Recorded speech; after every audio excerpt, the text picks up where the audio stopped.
ओम शांति। ओम शांति। आज 17 जून है और मीठे प्यारे बाबा के आज मधुर साकार महावाक्य।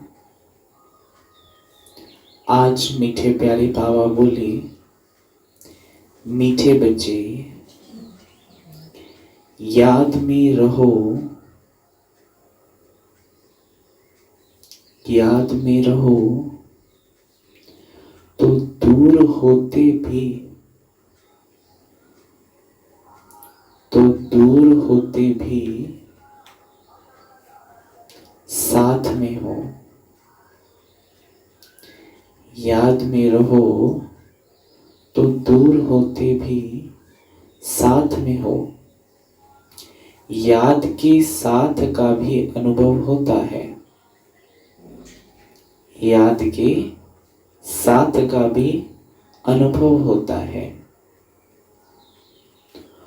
और विकर्म भी विनाश होते हैं।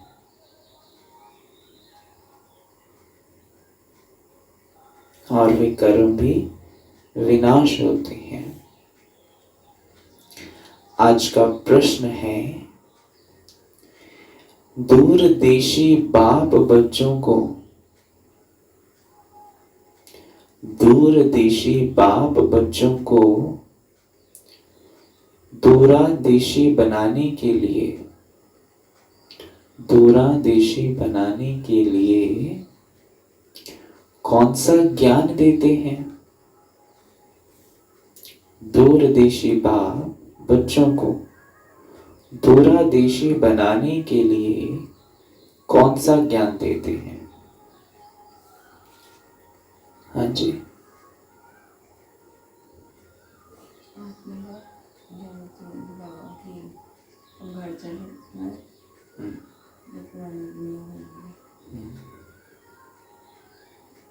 और पीछे आत्मा परमात्मा का ज्ञान। और ज्योति माता जी,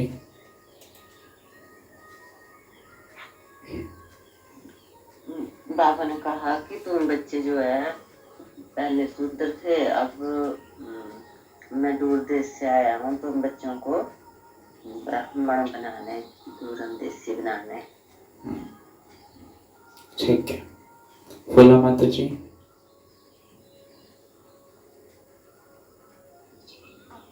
अपना समझो, परम धाम को याद करो।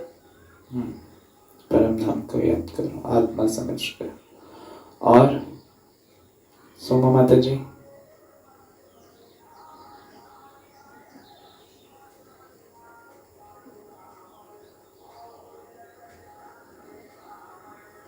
दूर देश के रहने वाले बाप आए अपने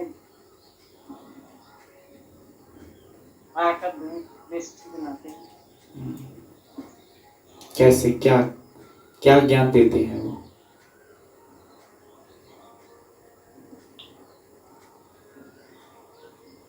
बनाने का साथ ज्ञान बच्चों को देते हैं। आदि मध्य अंत का ज्ञान। तो बाबा ने कहा, उत्तर है, आत्मा कैसे चक्र में, आत्मा कैसे चक्र में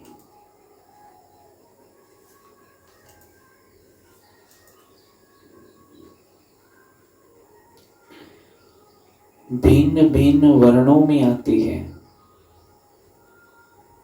आत्मा कैसे चक्र में भिन्न भिन्न वर्णों में आती है, इसका ज्ञान दूरादेशी बाप ही देते हैं। है ना? भिन्न भिन्न वर्ण कौन से हैं? है ना? देवता वर्ण, क्षत्रिय वर्ण, वैश्य वर्ण, शूद्र वर्ण, सो ब्राह्मण वर्ण, है ना? ऐसे ऐसे आते हैं। ये भिन्न भिन्न वर्ण है। बाबा कहते हैं ऐसे आत्मा कैसे भिन्न भिन्न वर्णों में आती है, तो इसका ज्ञान दूरादेशी बाप देते हैं। तुम जानते हो, तुम जानते हो अभी हम ब्राह्मण वर्ण के हैं। कौन से वर्ण के हैं? ब्राह्मण वर्ण के हैं। इसके पहले जब ज्ञान नहीं था तो शूद्र वर्ण के थे। इससे पहले माना ब्राह्मण वर्ण से पहले जब ज्ञान नहीं था तो बाबा तुम कहते तुम शूद्र वर्ण के थे। उसके पहले कौन से थे? शूद्र से पहले वैश्य थे, है ना। तो ऐसे वर्ण के थे हम सभी। दूर देश में रहने वाला बाप आकर यह दूरा देशी बनने का सारा ज्ञान बच्चों को देते हैं। दूर देश में रहने वाला बाप आकर यह दूरा देशी बनने का सारा ज्ञान बच्चों को देते हैं। अनीता बहन अभी कौन से वर्ण में हैं हम?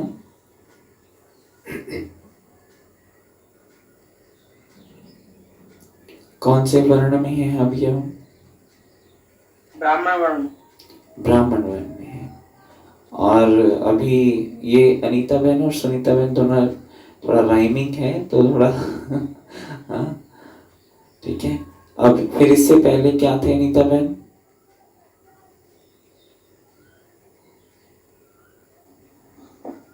ब्राह्मण वर्ण। इससे पहले क्या थे?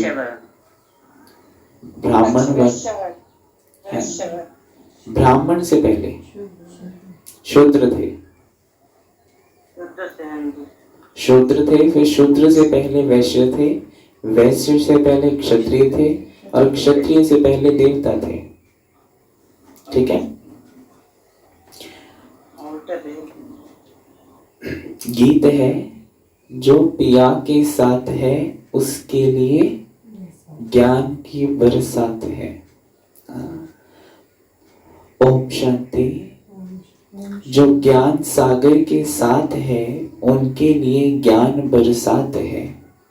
तुम बाप के साथ हो ना, भल विलायत में हो व कहाँ भी हो, साथ हो। याद तो रखते हो ना। जो भी बच्चे याद में रहते हैं वो सदैव साथ में हैं। जो बच्चे याद में रहते हैं बाबा कहते हैं वो सदा साथ में है। बाबा सदा उनको इमर्ज कर रखता है अपनी नजरों के सामने। तो याद में रहने से साथ रहते हैं और विकर्म विनाश होते हैं। फिर शुरू होता है विकर्माजीत संवत। कौन सा संवत? विकर्माजीत। किसको कहेंगे? कौन सा संवत है वो विकर्माजीत? ज्योति माता जी। जिसमें हमारे विकर्म नहीं बनते हैं, अच्छे कर्म बनते हैं। कहाँ पे बनते हैं वैसे कर्म? संगम युग पर हम मतलब विकर्माजीत बनते हैं। अच्छा। और सतयुग में होता है भाई। बिल्कुल है ना, सतयुग में है ना। कर्म वो नहीं होता ना। हाँ जी, गलत कर्म कोई नहीं होता वहाँ। बिल्कुल, हर एक कर्म हमारे अकर्म होते हैं, है ना। तो वहां पे कोई विकर्म नहीं होता है। इसको कहते हैं विकर्माजीत, जहाँ विकर्मों के ऊपर हमने जीत पाई होती है।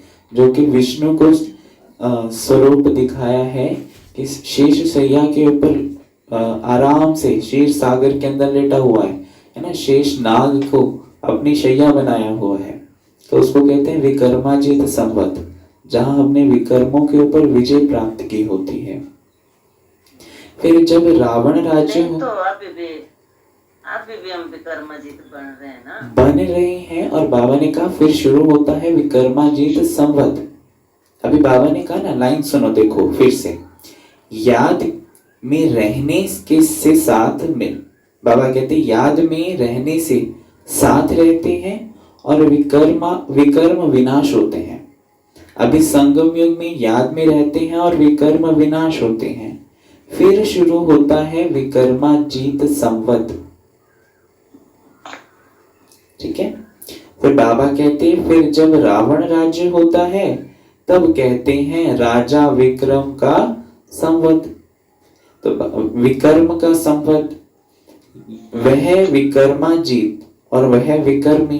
बाबा कहते वह विकर्माजीत है ना, सतयुग त्रेता है विकर्माजीत और ये द्वापर कलयुग है विकर्मी। तो अभी तुम विकर्माजीत बन रहे हो, फिर तुम विकर्मी बन जाएंगे।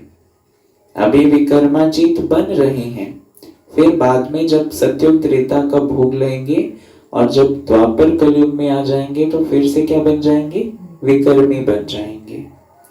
इस समय सभी अति विकर्मी हैं, सभी हर कदम पे हर पॉइंट में क्या करते हैं, विकर्म करते रहते हैं, दूसरों को दुख देते रहते हैं। तो इसलिए बाबा कहते इस समय सभी अति विकर्मी हैं, किसको भी अपने धर्म का पता नहीं है। आज बाबा एक छोटा सा प्रश्न पूछते हैं। सतयुग में देवताएं यह जानते हैं कि हम आदि सनातन देवी देवता धर्म के हैं। बाबा प्रश्न पूछता है आज छोटा सा कि सतयुग में देवताएं यह जानते हैं कि हम आदि सनातन देवी देवता धर्म के हैं। क्या कहेंगे अनीता बहन?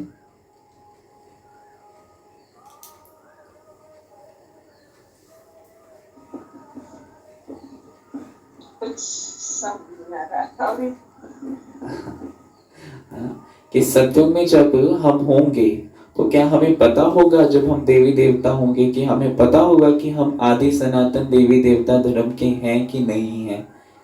ये भी कब है? उनको अपने धर्म का पता होगा कि आदि सनातन देवी देवता धर्म है। अच्छा, जैसे अभी अलग अलग तरह के धर्म सबको पता, तो उनको भी तो पता ही होगा। अच्छा, और सुनाएंगे छोटी माता जी? नहीं पता, हाँ, शुरू में नहीं पता। अभी बाबा हमें समझा, अभी बाबा ने हमें समझाया सारा राज ना, फिर उस टाइम तो भूल जाएगा। हाँ जी, तो उधर ये याद नहीं रहेगा कि हम आदि सनातन देवी देवता धर्म के नहीं हैं। हाँ जी सुनीता बहन, सुनीता माता जी क्या कहते हो? उस टाइम तुम्हें याद नहीं रहेगा, लेकिन तुम्हें महसूस तो हो कि संपन्न राज्य है, यहाँ की बातें तुम सब आगे भूल जाते हो। अभी एनालिसिस ऐसा निकलता है कि जैसे वो अपने स्वधर्म में होते हैं, उनको अपने स्वधर्म का पता होता है, बस केवल बस दृष्टि होती है उनकी, आत्मिक दृष्टि है ना। स्वधर्म, बाबा जैसे अक्सर कहते हैं ना कि बस केवल वो स्वधर्म में स्थित रहते हैं, बाकी उनको ये नहीं पता कि हम कौन से धर्म के हैं। हाँ, बाकी इनको ये भासना होती है कि हम सब आपस में देवी देवता हैं। तो आगे बाबा का प्रश्न सुनते हैं। जैसे तुम समझते हो हम हिंदू धर्म के हैं, कोई कहेंगे हम क्रिश्चियन धर्म के हैं, वैसे वहां देवताएं अपने को देवी देवता धर्म का समझते हैं? तो प्रश्न है, विचार की बात है ना। वहां दूसरा कोई धर्म तो है नहीं जो समझे कि हम फलाने धर्म के हैं, तो वहां तो वो भासना ही नहीं रहते कि हम एक देवी देवता, एक धर्म है तो एक धर्म में ही रहते हैं। धर्म अनेक धर्म नहीं क्या वहां पे, हाँ वहां वो भासना आती है ना। तो वहां सत्युग में ये चीज नहीं होती है। यहाँ बहुत धर्म है तो पहचान देने के लिए अलग अलग नाम रखे हैं, ये फलाना धर्म है, ये फलाना धर्म है, परंतु वहां तो एक धर्म है सत्युग में, तो वहां कोई जरूरत नहीं पड़ती कि वहां पहचान की जरूरत नहीं पड़ती भी हम आदि सनातन देवी देवता धर्म के हैं। बस वो अपने स्वधर्म में स्थित रहते हैं कि मैं आत्मा जो हूं ना वो शांत स्वरूप हूं, इसलिए कहा सत्युग शांति और सुख की दुनिया है। उनको ये भी नहीं रहता कि मैं आत्मा, जैसे मैं आत्मा हूं इस शरीर में विराजमान हूं, नहीं, दृष्टि उनकी आत्मिक रहती है बस। तो इसलिए बाबा कहते वहां उनको पता भी नहीं है कि कोई धर्म होते हैं, उनकी ही राजाई है। अभी तुम जानते हो हम आदि सनातन देवी देवता धर्म के हैं। देवी देवता और कोई को कहा नहीं जा सकता। पतित होने कारण अपने को देवता कह नहीं सकते। पवित्र को ही देवता कहा जाता है। वहां ऐसी कोई बात होती नहीं, कोई से भेंट नहीं की जा सकती, क्योंकि वहां होता ही सतयुग में एक धर्म, एक राज्य, एक भाषा, है ना, एक मत। तो जब सब कुछ एक है, वन वन वन है, तो वहां सेकंड की तो कोई बात ही नहीं होती ना। तो जब सब घर में सब कुछ ठीक चल रहा होता है तो हम सेकंड थॉट तो हम क्रिएट नहीं करते। तो वहां पे भी ये सेकंड थॉट की जरूरत नहीं होती। वहां जरूरत ही नहीं होती कि हम कौन से संवत के हैं, है ना, आदि सनातन देवी देवता धर्म के हैं, क्या है, कुछ नहीं पता उनको। बस केवल वो राज्य कर रहे हैं। इसलिए देखो कितनी अच्छी बाबा यहाँ कहते हैं, तुम अपनी देह से भी परे जाते हो, स्मृति से भी परे जाते हो, निराकारी स्थिति में स्थित होने का अभ्यास करते हो, जो अभ्यास सतयुग में तुम्हें सब चीजों से विस्मृत कर देता है ना। वंडरफुल बात फिर बाबा की। फूला माता जी हैं अभी? हाँ जी। वो दिखाई नहीं पड़ रहा था ना इधर नाम आपका, तो इसका हाँ? इधर आपका नाम नहीं दिखाई पड़ रहा था ना, वो फोटो के पीछे छिपा हुआ था। तो हमने सोचा कि गुप्त में बैठे थे ये। गुप्त में थे। हाँ, चादर ले आने गई थी, पाला लग रही है, बाहर ठंड लग रही। तो बाबा ने कहा अभी तुम जानते हो हम आदि सनातन देवी देवता धर्म के हैं। देवी देवता और कोई को कहा नहीं जा सकता। अभी हम जानते हैं कि हम कौन से धर्म के हैं, आदि सनातन देवी देवता धर्म के। और जैसे ही सतयुग में जाएंगे विस्मृत हो जाएंगे, पता नहीं होगा, पर वो राज्य भोग रहे होंगे, हम उस धर्म में चल रहे होंगे।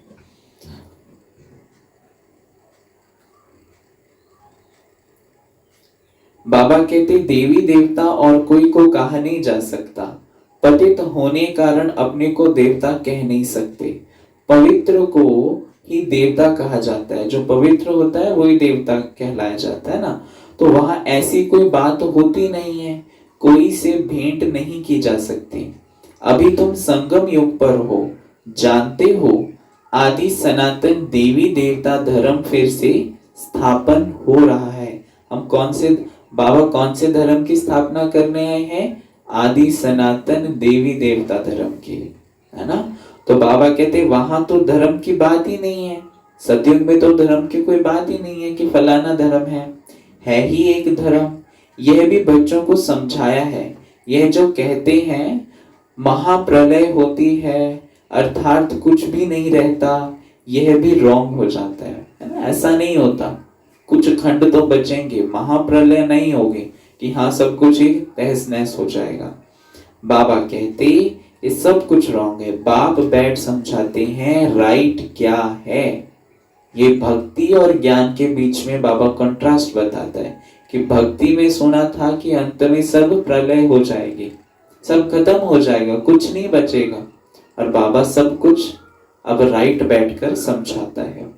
शास्त्रों में तो जलमयी दिखा दी है, जलमयी हो गया, सब जल के अंदर चला गया। बाप समझाते हैं सिवाय बाप के बाकी जलमयी हो जाए, सिवाय भारत के बाकी जलमयी हो जाती है। केवल भारत खंड ही बचता है। भारत को ही अविनाशी खंड कहा जाता है और बाकी सब कहते हैं कि जलमयी हो जाएगा। इतनी बड़ी सृष्टि क्या करेंगे? एक भारत में ही देखो कितने गांव हैं। पहले जंगल होता है, फिर उनसे वृद्धि होती जाती है। वहां तो सिर्फ तुम आदि सनातन देवी देवता धर्म के ही रहते हो। सब यथा राजा रानी तथा प्रजा, सब आदि सनातन देवी देवता धर्म के होते हैं। एक मत, एक भाषा, एक राज्य, सब कुछ एक होता है। तो बाबा कहते बाकी सब खत्म हो जाएंगे, बाकी भारत खंड बचा रहेगा। भारत में ही देखो कितना कुछ, बहुत बड़ी इसकी एरिया है भारत का ही, तो वहां पे राम से महल सबके बनेंगे, 9 लाख के तो बनने हैं बस, है ना। और फिर बाकी प्रजा होंगी 9 लाख में ही। बाबा कहते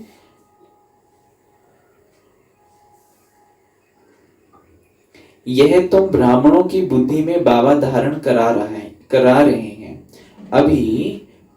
अभी तुम जानते हो ऊंच से ऊंच शिव बाबा कौन है, उनकी पूजा क्यों की जाती है, अक आदि के फूल क्यों चढ़ाते हैं, है ना। भक्ति मार्ग में यही किया है ना, कि हम शिवलिंग पे अक धतूरा चढ़ाते हैं, है ना, भांग भी चढ़ाते हैं, फिर शिवरात्रि वाले दिन भांग भी पीते हैं, पता नहीं क्या क्या रस्में बना दी हैं। तो बाबा कहते वह तो निराकार है ना। कहते हैं नाम रूप से न्यारा है, परंतु नाम रूप से न्यारी कोई चीज तो होती नहीं है। तब क्या है, बाबा कहते तब क्या है जिसको फूल आदि चढ़ाते हैं।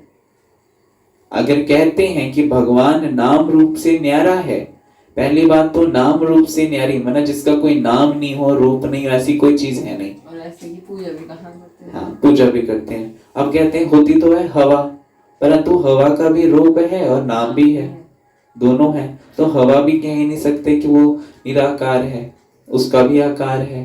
गिलास में डालो तो गिलास का आकार ले लेगी, पेड़ पे जब हवा चलती है तो दिखा सकते हैं। अब जैसे कोई आर्टिस्ट को बोलो जी ये बहुत तूफान भरा माहौल बना के दिखाओ आप अपनी ड्राइंग में, तो क्या करेंगे, वो तूफान वो पेड़ों को ऐसे हिलता झूलता दिखाएंगे, काफी तेज पेड़ झुक रहे हैं, गिर रहे हैं, उनको तो आंखों से देखा जा सकता है ना, देखा जा सकता है ना। तो इसलिए जब हवा ही नाम रूप से न्यारी नहीं है तो भगवान कैसे नाम रूप से न्यारा हो सकता है ना। तो इसलिए फिर बाकी फिर जिनको फूल आदि चढ़ाते हैं फिर क्या क्यों करते हैं वो, जब वो नाम रूप से न्यारी चीज है तो करते भी क्यों है। पहले पहले पूजा उनकी होती है। अभी बाबा ने कल परसों कहा था ना, कल कहा था पता नहीं परसों कहा था, ये जो आंख के फूल है ना, आंख के फूल है तो मतलब मनुष्य में हर एक कई बुराइयां थी ना, तो बाबा पर चढ़ जाते हैं, बाबा का ज्ञान मिल जाता है तो बुराइयां छोड़ देता है, तो समझो समर्पित हो गया, फूल बन गया, नहीं तो कांटा था, बदबूदार था। बिल्कुल बिल्कुल बिल्कुल है ना। वही कांटे वाले भी चढ़ाते हैं, बेर चढ़ाते हैं, बेर भी कहाँ लगते हैं, कांटे के पेड़ पे ही लगते हैं वो। और गुलाब वगैरह तो बहुत रेयर चढ़ाते हैं, बस यही अकदुदूरा के फूल चढ़ाते हैं, है ना। तो बाबा कितना क्लियर करके हम बच्चों को यही समझाता है। और फिर बाबा कहते पहले पहले पूजा उनकी होती है। कल परसों बाबा ने कहा था ना, कहते हैं नाम रूप से न्यारा है। अगर सूंघा होगा ना किसने, आंख का फूल जो होता है ना, अगर सूंघा होगा तो उसमें बड़ी बदबू होती है, बहुत गंदी। एक माता लाती है और चढ़ाती है, तो मैंने एक दिन सूंघ लिया तो इतनी गंदी स्मेल थी उसमें ना।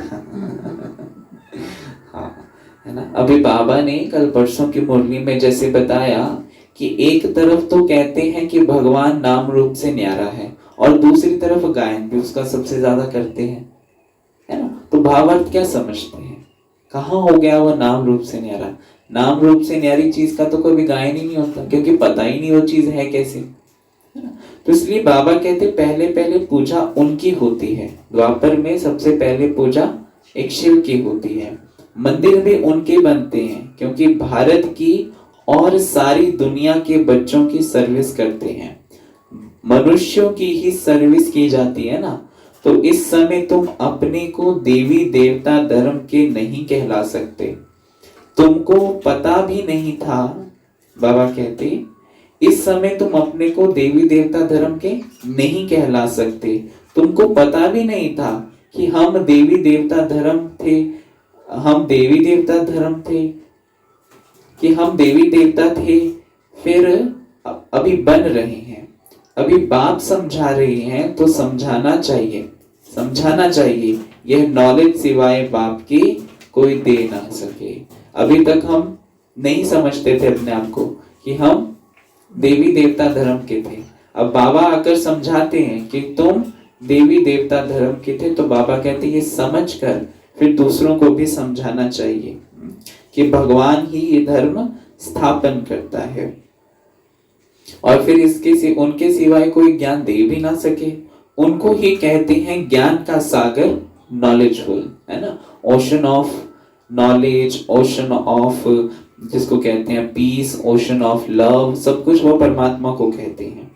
तुम बच्चे भी पहले इस बेहद की नॉलेज को कुछ भी नहीं जानते थे। यह भी कहते हैं भल हम शास्त्र आदि पढ़ते थे परंतु समझते कुछ भी नहीं थे। मनुष्य ही इस ड्रामा के एक्टर हैं। हम सब मनुष्य ही इस ड्रामा के एक्टर्स हैं। तो सारा खेल दो बातों पर बना हुआ है, भारत की हार और भारत की जीत। भारत ही हारता है और भारत ही जीतता है। भारत में सतयुग आदि के समय पवित्र धर्म था, इस समय है अपवित्र धर्म। अपवित्रता के कारण अपने को देवता नहीं कह सकते, फिर भी श्री श्री नाम रखा देते हैं। लेकिन श्री माना श्रेष्ठ, और यहां दुनिया में मनुष्य अपने आप को श्री श्री कहते हैं, है ना। श्री कहा जाता है श्रेष्ठ को, और कहते हैं जी फलानी श्रीमान जी। श्रेष्ठता कहाँ है? करते दुर्कर्म है, और कहते हैं जी तुम्हारा पिताजी का नाम या फलाने का नाम क्या है? कहते श्रीमान फलाना जी। बाबा कहते हैं खुद के ऊपर श्री श्री रखते हैं, परंतु श्री श्री तो केवल शिव बाबा है, और श्री हम बनते हैं। सिंगल श्री लक्ष्मी नारायण को कहा जाता है, और डबल श्री शिव बाबा को कहा जाता है। श्रेष्ठ कहा ही जाता है पवित्र देवताओं को, श्रीमद् भगवानुवाच कहा जाता है ना। तो अब श्री कौन ठहरे? जो बाप के सम्मुख सुनकर ही श्री बनते हैं, या जिन्होंने अपने को श्री श्री कहलाया है। जो अभी भगवान के सामने बैठकर भगवान के महावाक्यों को धारण कर रहे हैं, जीवन परिवर्तन कर रहे हैं, उनको श्री कहेंगे, या जिन्होंने आज दुनिया में अपने टाइटल श्री श्री के रख लिए हैं, या उनको कहेंगे? है ना, ऑब्वियस है उनको कहेंगे जो भगवान के सम्मुख बैठे हैं। बाकी तो दुनिया वाले तो श्रेष्ठ है ही नहीं, है ना। तो बाप के कर्तव्य पर जो नाम पड़े हैं वह भी अपने ऊपर रखा दिए हैं। ये सब है रेसगारी बातें। बाबा कहते हैं सब है रेसगारी बातें। फिर भी बाप कहते हैं बच्चों एक बाप को याद करते रहो, यही वशीकरण मंत्र है। एक बाप को याद करने का मंत्र कौन सा है? मामेकम याद करो। तुम रावण पर जीत पहन जगत जीत बनते हो, घड़ी घड़ी अपने को आत्मा समझो। ये शरीर तो यहाँ 5 तत्वों का बना हुआ है, बनता है, छूटता है, फिर बनता है ना। ये 5 तत्वों का यही लेते हैं, यही छोड़कर चले जाते हैं। तभी आज मनुष्य यही गायन करते हैं, क्या लेकर आए थे और क्या लेकर जाना है। खाली हाथ आए थे, खाली हाथ जाना है। परंतु भगवान हमें कहते हैं भरतू हाथ आए थे और भरतू हाथ जाना है। कर्मों का हिसाब किताब लेकर आए थे और कर्मों का हिसाब किताब ही लेकर जाना है। जो संस्कार परिवर्तन कर रहे हो इस समय, तो वो दैवी गुण शक्तियां सब अपने में भरकर जाओगे आप। तो इसलिए बाबा कहते हम अब आत्मा तो अविनाशी है, अविनाशी आत्माओं को अब अविनाशी बाप बढ़ा रहे हैं संगम युग पर।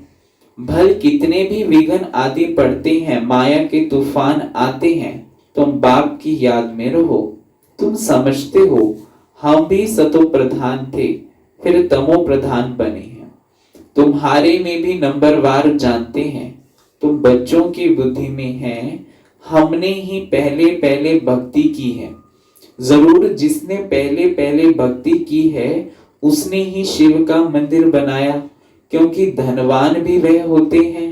तो किसने बनाया सबसे पहले पहले? शिव का मंदिर।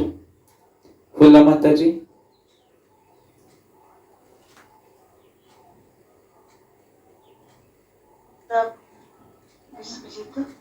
हाँ, शिव का मंदिर राजा विक्रम ने। हाँ जी, राजा विक्रम ने। हाँ जी बिल्कुल, बहुत सही। राजा विक्रमादित्य ने, है ना, तो राजा विक्रमादित्य ने पहला पहला शिव का मंदिर बनाया। बहुत अच्छा नहीं था बहन। बड़े राजा को देख और भी राजाएं और प्रजा भी करेंगे, फिर उस राजा को देखकर फिर और राजाएं भी करेंगे।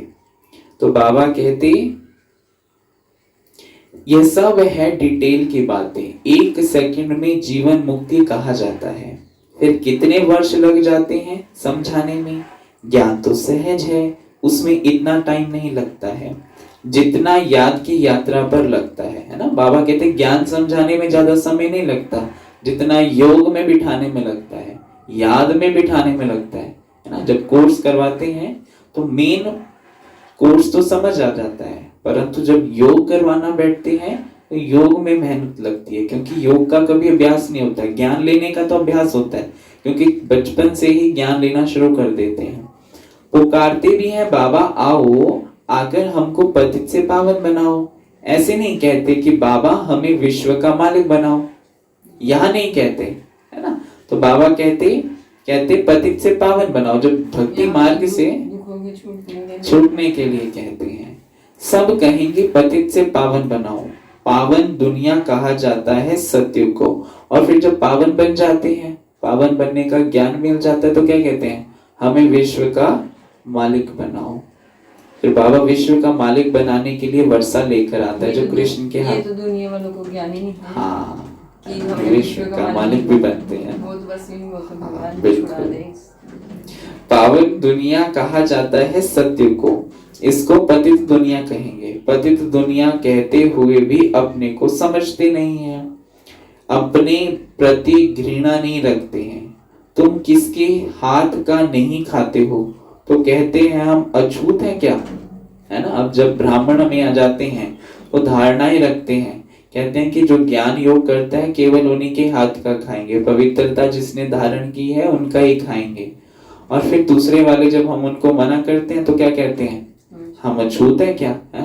तुम ज्यादा ही अपने आप को श्रेष्ठ समझने लग गए हो, तुम ज्यादा ही शुद्ध ब्राह्मण हो क्या, है ना। तो इसलिए बाबा कहते वो समझते नहीं ना इन बातों को। अरे तुम खुद ही कहते हो ना पतित तो सब है ना, तुम कहते भी हो हम पतित हैं, ये देवताएं पावन हैं, तो पतित को क्या कहेंगे? गायन है ना, अमृत छोड़ विष काय को पिए खाए। विष तो शराब है ना, खराब है ना। बाप कहते हैं यह विष तुमको आदि मध्य अंत दुख देता है ना। देखो हर चीज का आदि मध्य अंत है। विष जब से पीना शुरू किया तो उसका आदि हुआ, मध्य में उसने असर करना शुरू कर दिया, और अंत में उसका असर भी बहुत खराब हो गया, चरम सीमा पर पहुंच गया। बीमारी वगैरह इसी से। हाँ बिल्कुल। परंतु इनको बाबा कहते पॉइजन समझते थोड़ी हैं। कहते भाई शरीर को, खून को पतला करने के लिए ये शराब वगैरह पीनी चाहिए, थोड़ी थोड़ी ये जो ड्रग्स होते हैं ये थोड़ा थोड़ा ले लेना चाहिए, एक दवाई के तौर पर काम करता है। बाबा कहते जैसे अमल बिगर रह नहीं सकता, शराब की आदत वाला शराब बिगर रह नहीं सके, तो बाबा कहते हैं लड़ाई का समय होता है तो उनको शराब पिलाकर नशा चढ़ाए लड़ाई पर भेज देते हैं, है ना। कहते हैं ना ऐसे नहीं बोलता, पर जब शराबी को शराब पिला दो तो सब कुछ बोल देता है, पूरा जोश आ सब कुछ बोल देता है। बाबा कहते नशा मिला बस समझेंगे हमको ऐसा क्या करना है, लड़ाई पर भेज देते हैं। उन लोगों को मरने का डर नहीं रहता है। फिर जब शराब अंदर चली जाती है, कोई नशा अंदर चला जाता है, उनको मरने का डर नहीं रहता। आज देखो ये जो आजकल को जो ड्रग्स लेते हैं, इंजेक्शन लगाते हैं अपने आप को, है ना, कितना अपने आप को ही नुकसान करते हैं, है ना। तो वो बाबा कहते कहाँ भी बॉम्ब्स ले जाकर बॉम्ब्स सहित गिरते हैं। गायन भी है मुसलों की लड़ाई लगी, है ना। मुसल मतलब मिसाइलें, एटॉमिक्स बॉम्ब्स वगैरह जो भी है ना। राइट बात अभी तुम प्रैक्टिकल में देख रहे हो, आगे तो सिर्फ पढ़ते थे, पेट से मुसल निकाले फिर यह किया। बाबा कहते पेट से मुसल निकाले फिर यह किया, है ना। वो निकाले और विनाश खत्म। तो बाबा कहते अभी तुम समझते हो पांडव कौन है और कौरव कौन है। स्वर्गवासी बनने के लिए पांडवों ने जीते जी देह सहित देह के से गलने का पुरुषार्थ किया है। क्या किया है? देह सहित देह से गलने का पुरुषार्थ किया है ना। जैसे पांडवों को दिखाते हैं कि पहाड़ी पर गए और जाकर वहां पर गल मरे, फिर आगे का साहित्य उनका बताते ही नहीं है। तो भी बाबा कहते तुम अभी यह पुरानी जूती छोड़ने का पुरुषार्थ करते हो। ये शरीर रूपी जूती है, अभी पुरानी हो गई है, अब इसको वो कर देना है, निकाल देना है। खराब हो गया है तो इसको बाबा कहते निकाल देना है। कहते हैं ना पुरानी जूती छोड़ नई लेनी है। बाप बच्चों को ही समझाते हैं।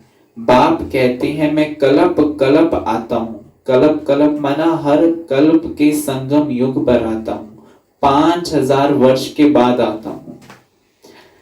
देवियों में बाबा कहते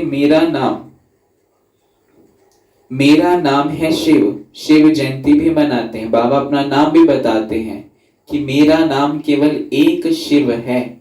शिव का भावार्थ कल्याणकारी नाम है बाबा का, गुणवाचक कल्याणकारी, सदा कल्याणकारी शिव है ना। तो शिव जयंती भी मनाते हैं। भक्ति मार्ग के लिए कितने मंदिर आदि बनाते हैं, नाम भी बहुत रख दिए हैं। देवियों के भी ऐसे नाम रख देते हैं, काली, चंडिका, फलाना फलाना, पता नहीं क्या क्या नाम रख दिए हैं ना। तो इस समय तुम्हारी पूजा हो रही है और सारे जो देवियों के नाम भी रखे हैं ना, वो सारे गुणवाचक नाम रखे हुए हैं। वैष्णो देवी, चिंतपूर्णी देवी, नैना देवी है ना, और क्या मनसा देवी है ना। हाँ, बहुत सारे नाम रख दिए हैं। तो बाबा कहते अनेक नाम है ना। तो बाबा कहते यह भी तुम बच्चे जानते हो कि जिनकी हम पूजा करते थे वे हमको पढ़ा रहे हैं। शिव बाबा है ना। जिन लक्ष्मी नारायण के हम पुजारी थे वे अभी हम खुद बन रहे हैं। जिनकी पूजा करते थे वो भी हमें पढ़ा रहे हैं।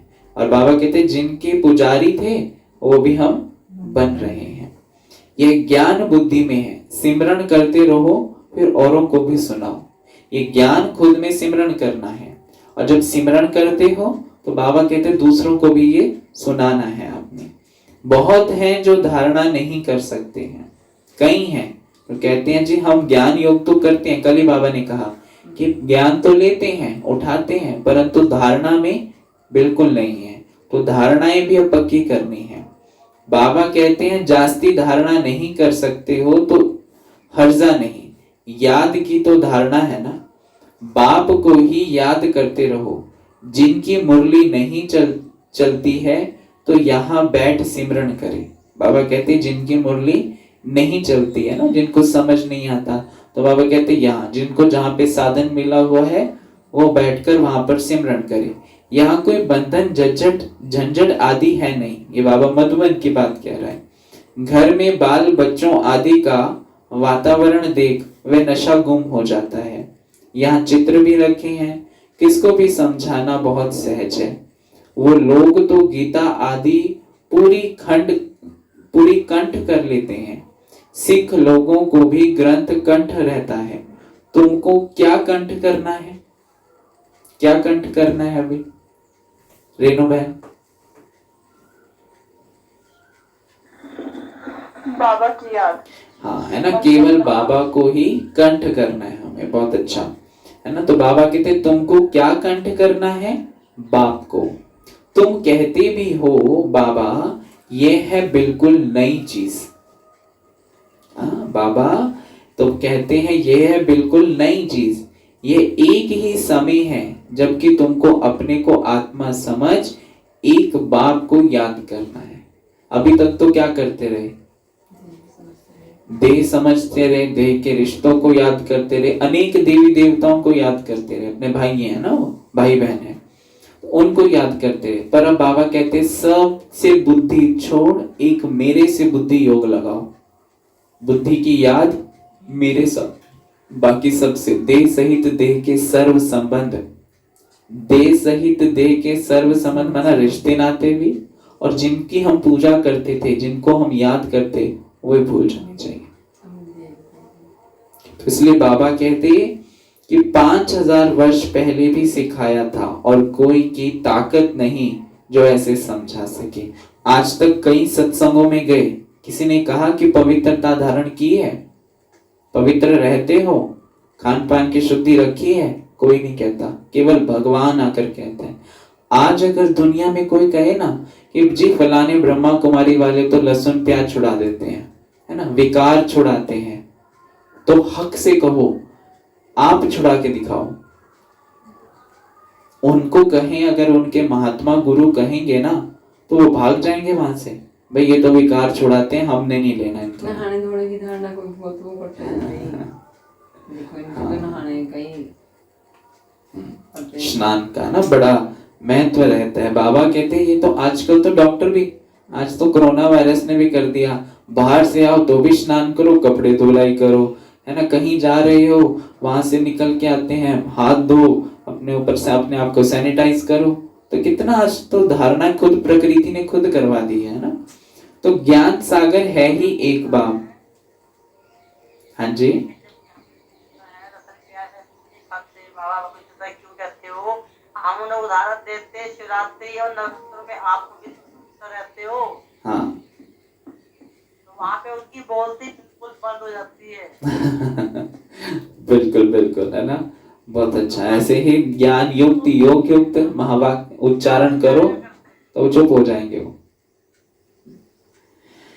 तो ज्ञान सागर है ही एक बाप, दूसरा कोई हो ना सके।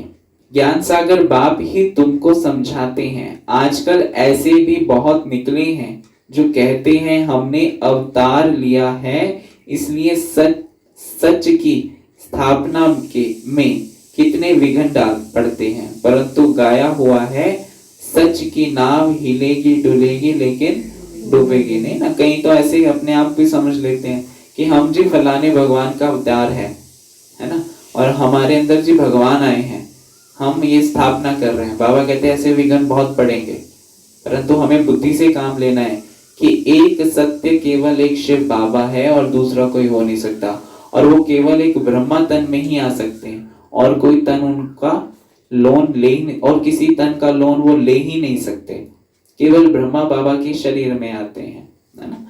तो अगर दूसरा कहे कि फलानी जगह शिव बाबा आए हैं, तो बिल्कुल कह देना तुम तो रॉन्ग कह रहे हो, गलत कह रहे हो, ऐसा कभी हो ही नहीं सकता, क्योंकि शिव बाबा ने कहा है कि मैं केवल एक नंदी का ही आधार लेता हूँ, बाकी कुत्ते बिल्ली के ऊपर बैठ कर नहीं आता मैं, है ना। तो बाकी सब क्या हो गए, कुत्ते बिल्ली हो गए, नंदी केवल एक ब्रह्मा बाबा है। तो केवल शिव बाबा ब्रह्मा बाबा के ऊपर ही विराजमान होता है, बाकी किसी के शरीर में नहीं आता। अगर कोई आपको कहे भी कि जी फलानी जगह चलो हम आपको मिलाएंगे, भगवान आया है तुम्हारा, तो कहते हैं कोई बात नहीं, आप जाओ, आप ही मिल के आओ, या उनको समझाओ बैठकर। अब तुम बच्चे बाप के पास आते हो तो तुम्हारी दिल में कितनी खुशी रहनी चाहिए। आगे यात्रा पर जाते थे तो दिल में क्या आता था, अभी घर बार छोड़ यहाँ आते हो तो क्या ख्यालात आते हैं। हम बाप दादा के पास जाते हैं, बाप ने यह भी समझाया है मुझे सिर्फ शिव बाबा कहते हैं, जिसमें प्रवेश किया है वह है ब्रह्मा। मुझे शिव बाबा कहते हैं, बाकी जिसमें प्रवेश किया है वो है ब्रह्मा। बिरादरियां होती है ना, पहली बिरादरी ब्राह्मणों की है, फिर देवताओं की बिरादरी हो जाती है। अब क्लियर हो गया? हाँ, तो पहले ब्राह्मणों की बिरादरी, फिर देवताओं की बिरादरी। अभी दूरदेशी बाप बच्चों को दूरादेशी बनाते हैं। तुम जानते हो आत्मा कैसे सारे चक्र की भिन्न भिन्न वर्णों में आई है, इसका ज्ञान दूरादेशी बाप ही देते हैं, है ना। दूरदेशी, दूर देश के रहने वाले शिव बाबा वही इस चीज का ज्ञान हमें देते हैं। तो विचार करेंगे, अभी हम ब्राह्मण वर्ण के हैं, इसके पहले जब ज्ञान नहीं था तो शूद्र वर्ण के थे। हमारा है ग्रेट ग्रेट ग्रैंडफादर, ग्रेट शूद्र, ग्रेट वैश्य, ग्रेट क्षत्रिय, ग्रेट देवता, ग्रेट ब्राह्मण। है ना। उसके पहले हम क्या थे, ग्रेट ब्राह्मण थे। अब यह बातें सिवाय बाप के और कोई समझा ना सके। इनको कहा ही जाता है दूर देश का ज्ञान। ये ज्ञान यहाँ का नहीं है, दूर देश का है। दूर देश कौन सा है अनीता बहन, दूर देश कौन सा है? प्रभु दरबार। हाँ, क्या है वो प्रभु दरबार, क्या नाम है उसका?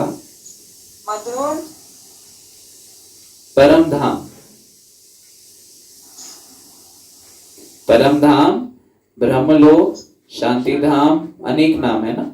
तो जहाँ पे शिव बाबा के साथ हम आत्माएं निवास करती हैं वो है दूर देश, है ना। तो दूर देश में रहने वाला बाप आकर दूर देश का सारा ज्ञान देते हैं बच्चों को। तुम जानते हो हमारा बाबा दूर देश से हम इसमें आते हैं, ये पराया देश है। वहां दूर देश से इस पराये देश में आते हैं। हम भी अपने घर से पराये देश में आए हैं। सतयुग है अपना देश और कलयुग है पराया देश। तो बाबा कहते पराया राज्य है। शिव बाबा को अपना शरीर नहीं है और वह है ज्ञान का सागर। स्वर्ग का राज्य भी उनको देना है। कृष्ण थोड़े ही देंगे, शिव बाबा ही देगा। कृष्ण को बाबा नहीं कहेंगे। बाप राज्य देते हैं, बाप से ही वर्षा मिलता है। अभी हद के वर्षे सब पूरे होते हैं। सतयुग में तुमको यह मालूम नहीं रहेगा कि हमने ये संगम पर 21 जन्मों का वर्षा लिया हुआ है। ये अभी जानते हो हम 21 जन्मों का वर्षा आधा कल्प के लिए ले रहे हैं, है ना। जो 21 जन्मों का वर्षा ये आधा कल्प चलेगा हमारा संगम युग। तो ये 100 वर्ष का जो संगम युग है, एक जन्म संगम युग का और बाकी सतयुग और त्रेता का। तो 21 जन्म चलेगा हमारा ये 21 पीढ़ी यानी पूरी आयु। जब शरीर बूढ़ा होता तब समय पर शरीर छोड़ेंगे। जैसे सर्प पुरानी खाल छोड़ नहीं ले लेते हैं ना, क्या कह रहे हैं? जैसे मेरे को उड़ा सुना बूढ़ा, शरीर बूढ़ा होगा, मेरे को ऐसे सुना उड़ा बूढ़ा बूढ़ा होगा ना। जब शरीर बूढ़ा होगा तब समय पर शरीर छोड़ेंगे। जैसे सर्प पुरानी खाल छोड़ नहीं ले लेते हैं ना। तो बाबा कहते हमारा भी पाठ बजाते बजाते ये चोला पुराना हो गया है। कौन कहता? ब्रह्मा बाबा कहते तुम सच्चे सच्चे ब्राह्मण हो, तुम्हें ही भ्रमरी कहा जाता है। तुम कीड़ों को आप समान ब्राह्मण बनाती हो, है ना। वो कीड़ों को कैसे उनको अपने वहां पे ले जाकर अपने घर में ले जाकर उनको भी अपने जैसा ही कीड़ा वो उड़ने वाला बना देती है। तुम्हें कहा जाता है कि कीड़े को ले आकर बैठ भूं भूं करो। कीड़े को लेकर आओ, कोई आत्मा जो ज्ञानी है उसको बिठाओ, उसको ज्ञान समझाओ और उसको भी भगवान का बच्चा बनाकर आप समान बना लो। तो बाबा कहते भ्रमरी भी भूं भूं करती है ना। फिर बाबा कहते कोई को तो पंख आ जाते हैं, कोई मर जाते हैं, कोई तो बनते बनते मर जाते हैं और कईयों को पंख आ जाते हैं। मिसाल सब अभी के हैं। कितने अच्छे दृष्टांत नेचर में भी है कि भगवान कैसे बच्चों को पहले आप समान बनाता है, फिर बच्चे दूसरों को आप समान बनाते हैं। तो बड़े अच्छे अच्छे हैं। तुम लाडले बच्चे हो, बच्चों को नूरे रतन कहा जाता है। हम बाबा के नूरे रतन हैं। बाप कहते हैं नूरे रतन। तुमको अपना बनाया है तो तुम भी हमारे हुए ना। ऐसे बाप को जितना याद करेंगे पाप कट जाएंगे और कोई को भी याद करने से पाप नहीं कटेंगे। अच्छा, मीठे मीठे सिक्के लदे बच्चों प्रति माता पिता बाप दादा का याद प्यार और गुड मॉर्निंग। रूहानी बाप की रूहानी बच्चों को नमस्ते जी। हम रूहानी बच्चों की रूहानी बाप दादा को याद प्यार गुड मॉर्निंग और नमस्ते जी, नमस्ते जी, नमस्ते जी। मेरे बाबा, मीठे बाबा, प्यारे बाबा, शुक्रिया बाबा। शुक्रिया बाबा। धारणा के लिए मुख्य सार पहला पॉइंट है जीते जी देह अभिमान से, जीते जी देह अभिमान से गलने का पुरुषार्थ करना है।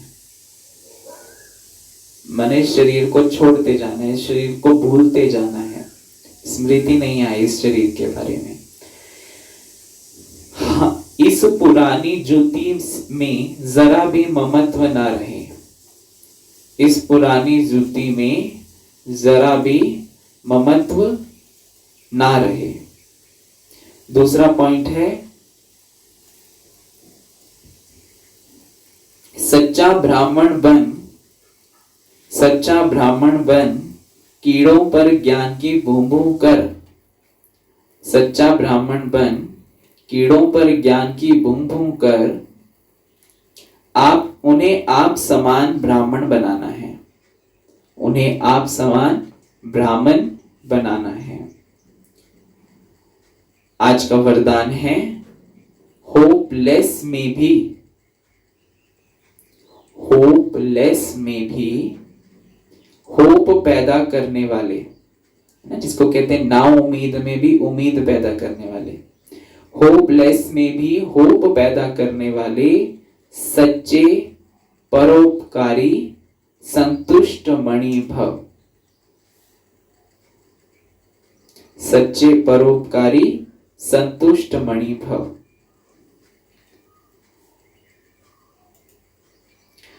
स्पष्टीकरण है, त्रिकालदर्शी बन हर आत्मा की कमजोरी को परखते हुए, तीनों कालों को देखते हुए और हर एक आत्मा की कमजोरी को परखते हुए उनकी कमजोरी को स्वयं में धारण कर, उनकी कमजोरी को स्वयं में धारण करने या वर्णन करने के बजाय कमजोरी रूपी कांटे को कल्याणकारी स्वरूप से समाप्त कर देना है ना। कई बार क्या होता है, कोई हमें अपने दुखड़े सुनाता है तो क्या करते हैं, हाय बेचारी, फिर 3-4 के पास सुनाएंगे कि बेचारी को देखो कितना दुख है। बाबा कहते हैं वो अपने अंदर धारण कर या वर्णन करने के बजाय आप स्वयं शक्तिशाली कल्याणकारी बनकर उनके भी दुख दर्द समाप्त करो। कांटे को फूल बना देना, स्वयं भी संतुष्ट मणि के समान संतुष्ट रहना है और सर्व को संतुष्ट करना है। जिसके प्रति सब निराशा दिखाए ऐसे व्यक्ति व ऐसी स्थिति में सदा के लिए आशा के दीपक जगाना, अर्थात दिल शिकस्त को शक्तिवान बना देना। जो दिल शिकस्त आत्माएं जो दुखी हैं, चाहे परिवार से दुखी हैं, चाहे किसी भी कारण से दुखी हैं, हाँ है ना, जैसे कई बार कहते हैं ये तो ऐसे हैं, ये तो वैसे हैं, है ना, इनका तो कुछ नहीं हो सकता। बाबा कहते हैं उनके प्रति भी आपने शक्तिशाली बनकर उनके दिलों में भी शक्ति भरनी है, होपलेस के अंदर होप भरना है। ऐसा श्रेष्ठ कर्तव्य चलता रहे तो परोपकारी, है ना, परोपकारी उपकार करने वाले और संतुष्ट मणि का वरदान प्राप्त हो जाएगा फिर आपको। तो आपने ये सभी ने सेवा करनी है, किसी को देखो तो उनके अंदर भी परोपकार और संतुष्ट मणि का संस्कार भरकर खुद का वरदान लेना है। देना ही बाबा कहते लेना है। यहाँ ऐसा नहीं कि मैं लूं तो दूं, नहीं, पहले दो फिर ले लो, अपने आप आ जाएगा वो आपके पास। लेने का भी भाव नहीं रखना, वो जाएगा तो ऑटोमेटिकली एक्शन रिएक्शन होगा, जो न्यूटन का 3rd लॉ है। ठीक है। स्लोगन है, परीक्षा के समय प्रतिज्ञा याद आए, परीक्षा के समय प्रतिज्ञा याद आए तब प्रत्यक्षता होगी। 3 प, है ना, परीक्षा के समय प्रतिज्ञा याद आए तब प्रत्यक्षता होगी। जब पेपर आता है तो जो प्रतिज्ञा की है जब वो याद आ जाएगी तो प्रत्यक्षता हो जाएगी। ठीक है, ओके, ओम शांति। ओम शांति। ओम शांति।